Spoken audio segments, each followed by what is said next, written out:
अधिक मास में यह कथा सुनने से मनुष्य के सारे पाप नष्ट हो जाते हैं और उन्हें पुण्य की प्राप्ति होती है। उनके घर से लड़ाई झगड़ा क्लेश आदि समाप्त हो जाते हैं और जीवन खुशी खुशी चलने लगता है। तो आइए प्रेम से सुनते हैं अधिक मास की यह पावन कथा।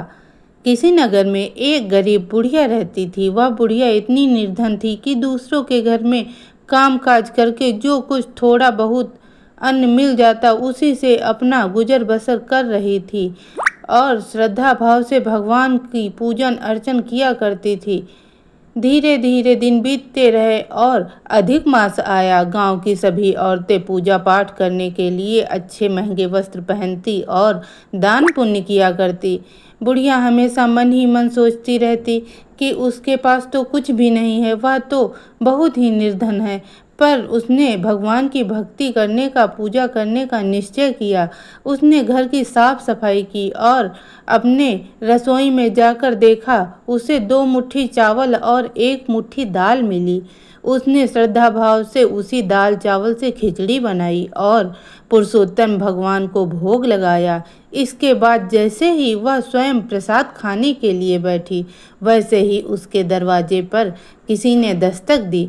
बुढ़िया ने अपना खाना वहीं पर रख दिया वैसे ही और द्वार खोलने पहुंच गई। उसने देखा सामने एक साधु महात्मा आए हुए हैं।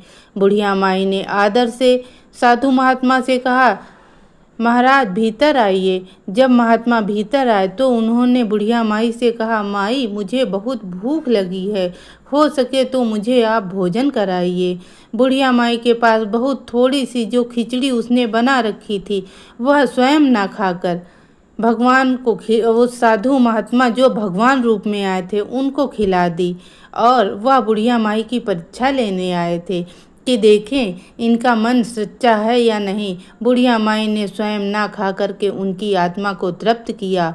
भगवान ने अगले दिन जब बुढ़िया माई उठी तो उसने देखा कि उसके घर में सारा अन्न धन महंगे वस्त्र गहने कपड़े इत्यादि से भर चुका है। गांव वाले आश्चर्यचकित हो गए और उन्होंने पूछा कि रात भर में तुमने ऐसा क्या जादू टोना किया है जिससे कि तुम्हारे घर में इतना सब कुछ धन ऐश्वर्य भर गया। बुढ़िया माई ने कहा, मैंने कुछ नहीं किया, सिर्फ श्रद्धा भाव से भगवान का पूजन किया और उन्हें अपनी गरीबी अनुसार भोग लगाया था खिचड़ी बनाकर, क्योंकि मेरे पास और कुछ मेरी रसोई में नहीं था। भगवान साधु रूप में आए और उन्होंने प्रेम पूर्वक मेरी खिचड़ी का प्रसाद ग्रहण किया, जिसके बदले में भगवान ने मेरी सच्ची भक्ति से प्रसन्न होकर मुझे यह सब दिया है।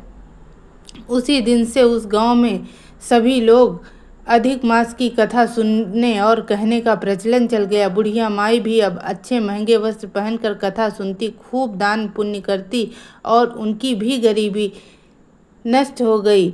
इस कथा से हमें यह शिक्षा मिलती है कि भगवान दिखावे के नहीं बल्कि सच्चे मन से जो उनकी सेवा करता है उसके सारे कष्टों को दूर करते हैं और उसे अपना लेते हैं। भगवान तो दया के सागर हैं और अपने भक्तों पर हमेशा दया करते हैं। जय पुरुषोत्तम महाराज। भक्तों, अगर आपको यह कहानी अच्छी लगी हो तो प्लीज़ आप हमारे चैनल को लाइक करें, शेयर करें, कमेंट करें और अपनी राय हमें अवश्य दें। तब तक के लिए धन्यवाद।